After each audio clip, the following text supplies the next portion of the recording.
Stay up on your back. That's how it ends for Devin Bess. This is where it starts, on campus near Terrace. I positioned my vehicle, hopefully to cut him off. Wanted for burglary, Tempe Police Detective Andreas Molina spots Bess. I had a feeling in the back of my neck that I knew he was going to run, so I just kind of prepared myself. Out of his car, just like that, the chase is on. Everything slows down, I'll be honest with you. You kind of hear your heart pumping pretty quick. Both running down a street across a yard. Guess what's coming? A 5-foot gate. When I saw him start angling for the gate, I was like, well, here we go. Let's do this. No time to hesitate. The suspect up and over. Molina right behind. So you're going to the unknown, and you're expected to adapt real quick and within seconds. A quick spill, then back up, around the pool, then up and over again. This fence about 6 feet. When we get in foot pursuits, it's go 100 miles an hour and take care of the situation as fast as possible. Molina closing in, but Bess not giving up. Another gate jump. Molina barreling through, not over. So I just put my body into it, and I went through it. Now in an alley, heart pumping, dogs barking. Bess tiring. And I heard him breathing kind of heavily, so I was kind of hoping he was going to gas out before I did. The end about to come. One more try at jumping, but Molina is there. I pushed him into the wall and then delivered a few strikes to his side, threw him to the ground. This chase lasting just 31 seconds, an adrenaline-packed half-minute where anything could go wrong. Every situation you deal with in law enforcement is pretty dangerous for the most part. Molina arresting Bess for burglary, catching his man. We get trained to do it. Just another day as a Tempe police officer. Every year in Arizona, hundreds of people go missing. Most are found, but sometimes that person is never seen again. Part of what we do is look for people that have passed. One of those cases involved an elderly man from Buckeye, last seen December 31st, 2014. His story unique. It's like a puzzle. You're putting together a puzzle, and when you're missing parts of that puzzle, it makes it extremely frustrating. This puzzle would take more than a year to complete. His vehicle found in 2015. Then in January of this year, a rancher discovered some bones in the desert. MCSO search teams called in. We come across the bone, our training tells us this really looks like it might be human. Better on this. Classes like this one at Midwestern University help search members and first responders tell the difference between animal and human remains. They're very similar. Very similar. With help from anatomy professors and visual comparisons between animal and human bones, searchers learn what to look for. Sometimes the differences are subtle and not easy to recognize. The animal bones are typically heavier and bigger. Seeing and touching, a critical part of training.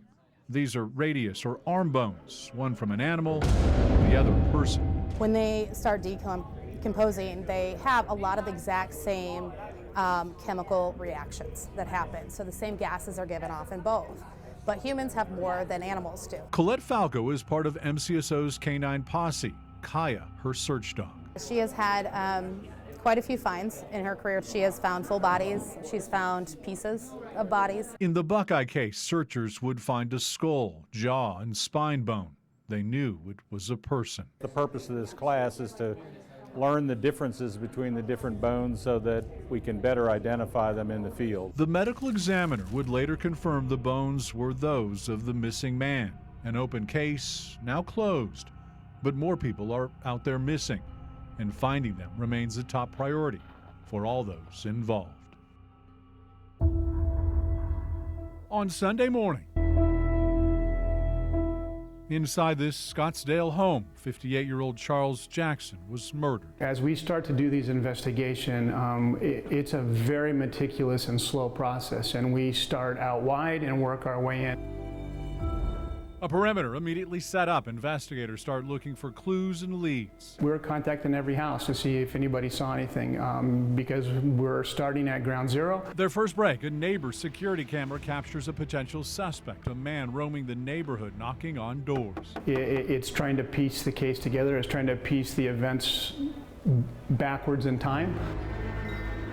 While investigators build a case, detectives search for the suspect, a picture generated from the video. More clues found, a footprint in the backyard by the door he broke into, a baton in the front yard, all found in just a couple hours. We at least want to talk to this person and to find out why they were around and why they were in the area. But who is he and where is he? The next big break would come later that day. Investigators tracked the victim's stolen cell phone. it leads them to Mesa. Our detectives re-canvassed and worked that area where we were able to find more property of our victim that had been dropped. A short time later, an analyst with Scottsdale Police went to the Mesa jail, flashing a picture of the suspect. It was the final break. We learned that a suspect had been arrested a few hours prior, just blocks from where we found the victim's vehicle. Caught trespassing hours after the murder by Mesa police. Investigators say 28-year-old Anthony Stevens is the man they've been looking for. Forensics will help prove it. Without any one of those components coming into place, this probably would not have been,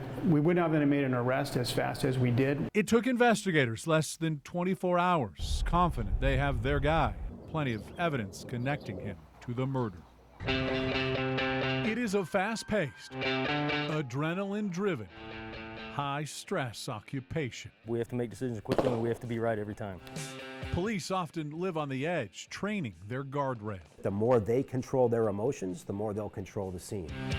No scene the same, but how it's handled can be. Phoenix Police now training every officer in de-escalation strategies. And we want them to solve the problems when they can without an officer bringing the exigency to the circumstances. A new twist to verbal judo. Instead of ask, tell, and then make the suspect do what you want, officers are now taught to utilize deconfliction training, all available resources and time. We find that if we give the person more time, then time is usually on our side. Tapping into the nervous system of officers, Phoenix Police are using science to teach. The goal, That under extreme stress, our officers are controlling their emotions and making sound decisions. after suiting up, Phoenix Police put me through the paces. Every scenario a bit different. One guy had a gun and a victim. Put the gun down. One a knife. I'm not putting the knife down. And one an assault rifle in public. Your response was appropriate. Good job. So far, more than 2,600 officers have gone through similar scenarios in classroom training. The program designed to maximize verbal engagement while minimizing physical altercation. If I go to the gun fast, I'm going to be judged differently based on 24 years of experience and my background. Using a gun is still part of policing, but Phoenix Police are now taking aim at what is done before firing. Kevin Kennedy, 12 News at 10. On the loose and on the run, 57-year-old William Brady Jr., previously convicted of purchasing, viewing, and distributing child pornography. Anytime somebody's wanted for a crime that involves a child, and that can be from photos or videos or something that happened in person, it's concerning. Brady viewing more than 3,000 nude pics of kids. Sentenced to 5 years in prison. The mere possession of these photos or videos by someone is a very serious crime.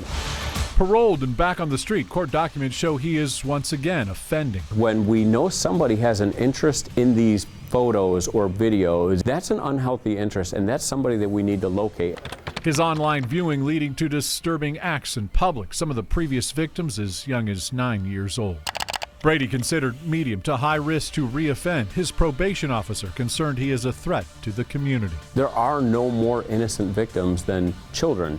And our job as society and law enforcement is we want to protect the innocent. Police worried Brady could eventually act on his desires, escalating from viewing to something worse. If you have these indications that this is an interest, this is somebody that we need to make sure justice is served to protect the community. If somebody has an unhealthy interest in a child, we need to make sure that we locate them. Silent witness asking the public for help. Find this man before other children are victimized.